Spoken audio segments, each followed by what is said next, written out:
Winners always find a way, and they find a way to win. There's a reason teams, use Alabama, for example, in football, loses his coaches and his players every year, still finds a way to win. Yeah. Winners win in every environment. It's interesting because people, care so much about, like, obviously we follow politics and everything else like that, reporting on it and stuff, but the reality is whoever's in office doesn't really make that much of an impact I don't care. on your life. I would argue maybe, like, if you're certain net worth, you want a Republican in there for obvious tax purposes, right. But in general, it doesn't mess you up that much. Like, unless you're super, super wealthy, who's in office doesn't matter to you. That's why all the biggest people that donate have a lot of money. Why? Because they understand that who's in office affects them. They're playing the game. Yeah. But that almost goes into a place where you get to a certain level of wealth that you're a part of lobbying in a way. Yes, exactly. And you have certain people's cell phone numbers where you can make big pushes and big swings that nobody has to know about, regardless of who's president. And the reason I think things like 1031, would use 1031 again, or depreciation and things like that, Democrats own properties too. And so a lot of times when I'm looking at, okay, what laws will they come out with? How far will inflation go? I think to myself, for people to be able to sell product or be able to do certain things, there has to be a certain part of the market that can afford it. And because of where we are as far as being 1%, 5%, whatever that may be, I think that we're insulated from it because we have businesses that make us enough money that we can't get outpriced by the market because we're inside that small group of people that can still afford it. Right. You know what I'm saying? And even down to consumer goods, I think that if you're middle upper class, let's say, you're still gonna be able to buy a house, because if they made houses so expensive that only the ultra wealthy could buy it, then they wouldn't be able to sell the houses. So DSLD or D.R. Horton would be fucked. So I think the reason the interest rate's gonna always go up and down is to kind of keep that balance. And I'm not crazy about the interest rates, but I do think they're gonna fall. I agree with Myron 100%. So Justin, let me ask you this then. We talk a lot about real estate here. One of your expertises is like, trailer homes, parks, etc. Yep. How can someone go, for the audience out there, how can someone go about buying this? Because it's not as expensive as people think. No. So how can someone go about buying it and cash flowing on it? I'll give you a great example of a deal we just did in Ohio. It's 35 units. Okay. We have this certain system we use with Google Earth to run down properties of mobile home parks. Actually, I found this one through a war room guy that was using that model. Found this guy. Shout out to the war room. War room guy. Join the war room if you want to do business with me. War room guy sent me the deal. It's 35 units, $600,000. And because of the interest rates, we're like, okay, we'll buy it from you, but we'll buy it from you IO. Called another war room guy. What does IO mean for the audience? Interest only. Okay. So instead of paying principal and interest, imagine having to pay principal and interest. So the payment is substantially more. Yeah. The base payment plus the interest on top. So I'm paying interest only. And what that does, it's on a balloon.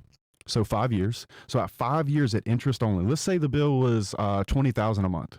Let's just say, or let's say it was $30,000 a month if it would have been principal and interest. I'm just throwing these numbers out for round numbers. But I'm paying $15,000 a month, which means I'm pocketing that money. Yeah. What we're doing, because I think our biggest risk is interest right now, is I'm putting the money back into the property, buying new trailers that are on lots that were not filled yet. So by the time I get to the end of that balloon, I'm going to have so much equity after the new appraisal that it's going to be a layup to get good debt. Okay. Another thing that we're doing, so I get the deal from a war room guy. There's another war room guy that had been in touch with me that wanted to get in on a deal. We took money from him. So we're zero money down on this deal. Okay. And now we're filling it with mobile homes. We have a team that's buying off of Facebook Marketplace from distressed sellers. Or we're moving trailers from other parks into the park. We pay to move it, but we have them in there.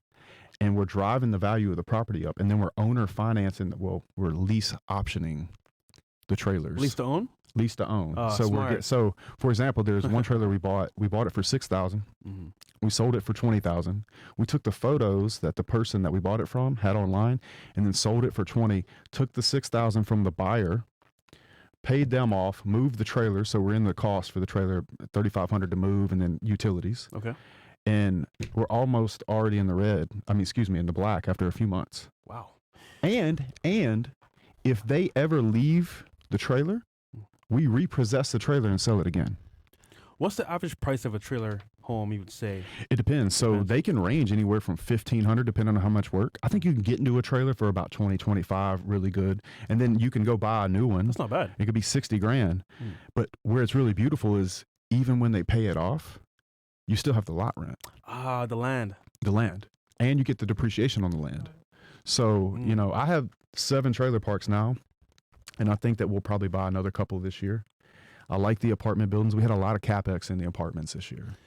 So question, just for the audience out there, because you went really fast at it. So Yeah, my bad. Okay, because I want them to kind of understand this whole, because you're procuring houses in a completely different way. We typically tell guys, hey, you know, go with the FHA loan for your first property, house hack your way in, et cetera, et cetera. I did that. Yeah, and you're talking now with interest-only loans, et cetera. How does one go about getting an interest-only loan? Because obviously this is very good stuff, because you're able to basically, instead of paying the principal, you're just paying interest. So that allows you to pocket all that money.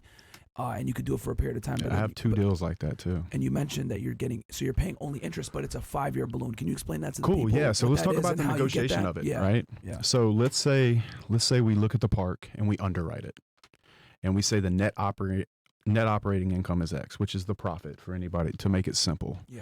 So the profit is this, but if I buy it from you for $600,000, the debt service, and I think this is where people really make a mistake. They look at the cap rate, which is the return it would be if you paid cash for it. I'm trying to make this as simple as possible.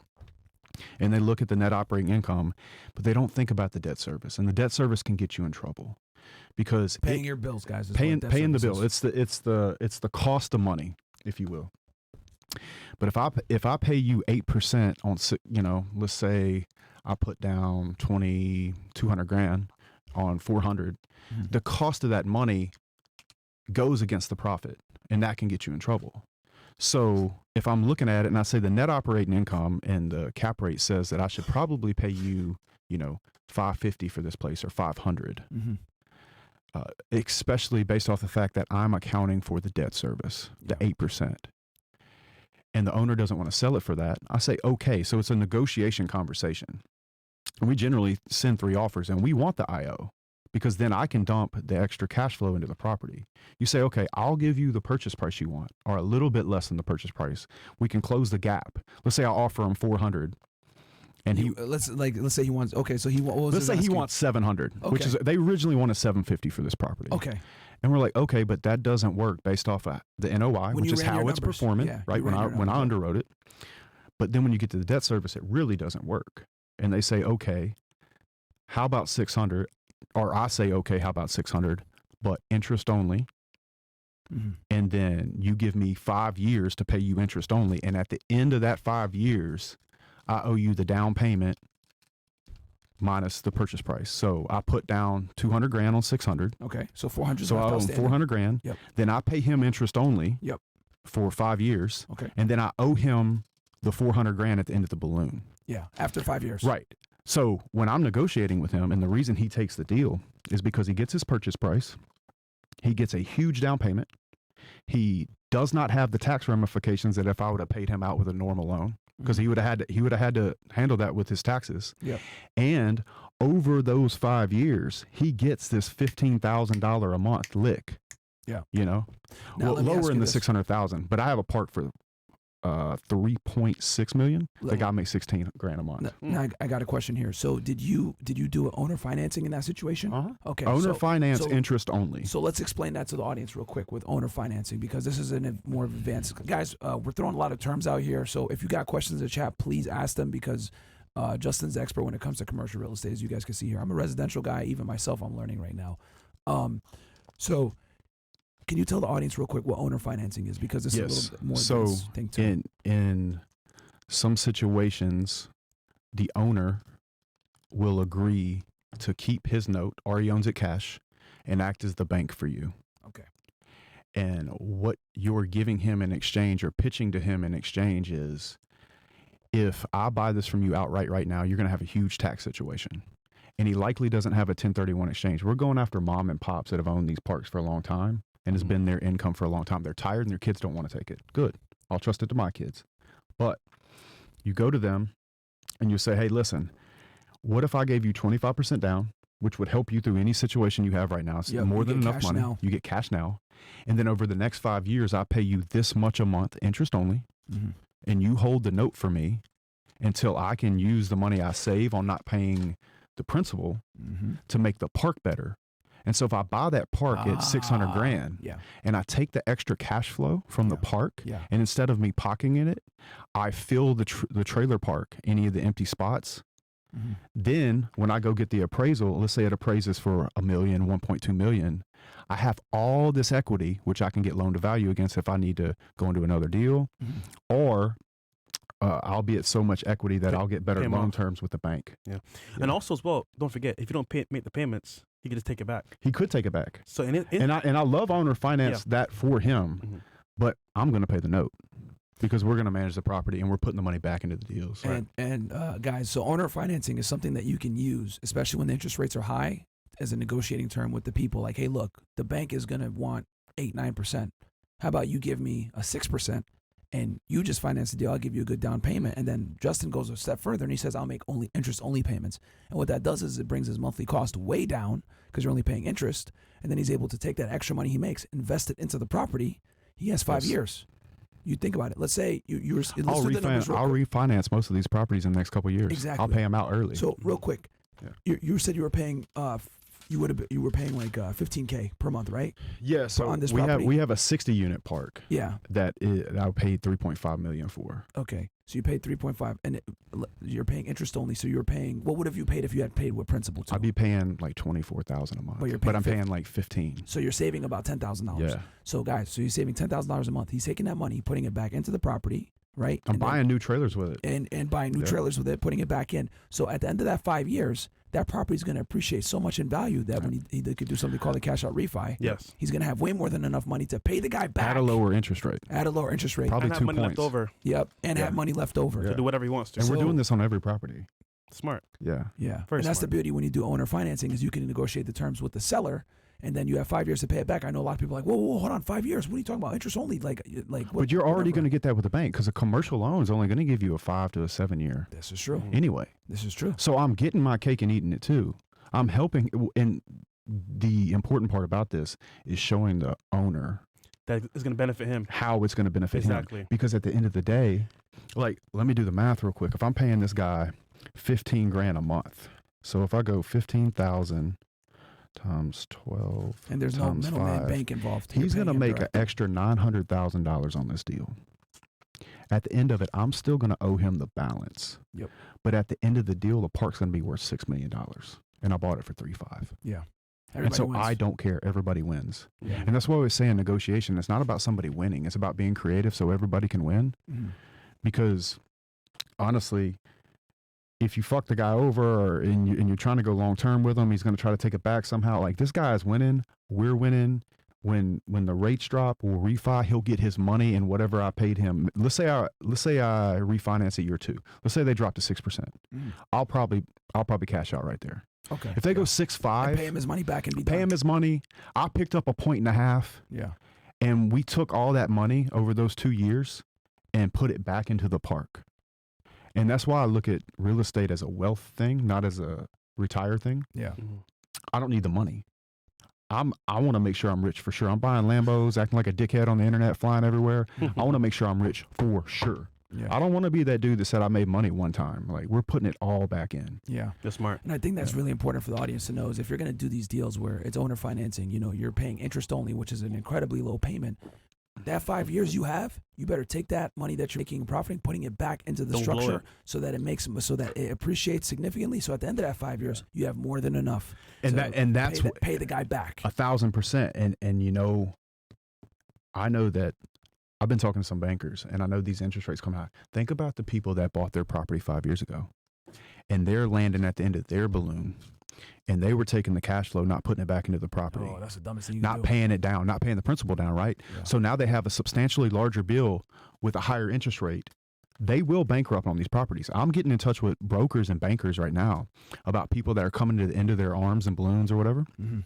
So I can scoop those properties off of them because they're going to come out the other side, will have not paid down that principal. And because of the debt service, they're going to be in trouble. Would you tell, because this is your realm, commercial real estate, would you advise against people getting involved with anything to do with like office space or stores or anything like that? I wouldn't do office space at all. I wouldn't even do strip malls. The only way I would do a strip mall is if it was part of a bigger land deal and I did a development behind it and I could get a tenant anchor like a Starbucks. Because if you can get a Starbucks lease, you can take the lease to the bank with the drawings. Mm-hmm. and you already have the money from the Starbucks and they're going to be successful, or the Jimmy John's or whatever it is, that anchor tenant, the Little Caesars. Yeah. Chipotle, and some shit when like they that. see that contract, they'll give you the loan for the rest of the strip mall. Okay. People use those types of businesses as anchors. Oh. I do the same thing in construction. Let's say I win a bunch of work in construction. I'll take those contracts to the bank, and this is what all guys in construction should do. You take those construction contracts, go to the bank, and they'll give you lines of credit. You want to apply for lines of credit when times are good. And so you can use those contracts to get loans from the bank because they look at it as income that's coming to you. So I always did that when I was building a construction company. Most of the lines of credit, actually almost all of them, was when we were very solvent and very financially strong. And you're supposed to do that before you get in trouble, because if you get in trouble and you start going for lines of credit, you're not going to get them. Yeah. No, you're not. That's a good point. So So the answer is yes. okay. Unless I had an anchor tenant. Okay. So commercial real estate for generally, you And wanna it's stay not away office from space. strip malls, office space. You're doing real big with is like the trailer homes and everything else like that. So if some people do want to get into commercial, do it more on the residential side. I would do residential, yeah. Okay. Oh, in all fairness, I am very interested in warehouse space. Okay. I have an advantage with my metal building company, and I think warehouse is the future. The reason the strip malls are dying, the boutiques, is because everybody's getting their stuff off Amazon. Yeah. So if you can get adjacent property or close property to anywhere they're building in Amazon, or somewhere where you can do the industrial park game, office warehouse space, or just storage in general for fulfillment, I do think that particular outside of residential commercial, if you will, is really good. I like that a lot. Okay. I know guys that are killing it, like in Dallas, Like doing having just warehouses straight and millions of square foot of warehouse space. okay. It's an easy deal too. Tilt walls, just warehouses, scaffolding. They're getting a lot of these jobs that we're like, when I build a metal building for it, the concrete guy is having to shoot a laser every 10 square foot because they're having robots go get it and load it. Oh shit. Bro, they're killing it. Let's say I'm a guy that wants to invest with Justin Waller on his next investment for trailer parks, right? How would I get in contact with you to actually like invest? Yeah, justinwinwaller.com, JustinWinWaller.com. You can also hit me on Telegram. We have a whole Telegram channel, and obviously Instagram, if I can keep it. So how much would I need to like get started? So you'd have to be an accredited investor. That's one thing we're going to be really, really hard on. I don't want to get in a Grant Cardone situation. Oh yeah. So I want you to have plenty of money. Yeah. So what is it? How does someone become an accredited investor? Yeah, so I believe it's $1 million net worth, or you make what, $250 a year, something like that. And the net worth cannot include the equity in your house. Or combined in a household, I think you can make $250 a year. But we vet everybody. If anybody's anywhere near that territory, get in touch with us. We'd love to partner with you. And in fact, I'm going to put a group together of any partners that invest a certain amount. I'm going to do some free events at my house and have everybody over, maybe do a yacht day or something like that.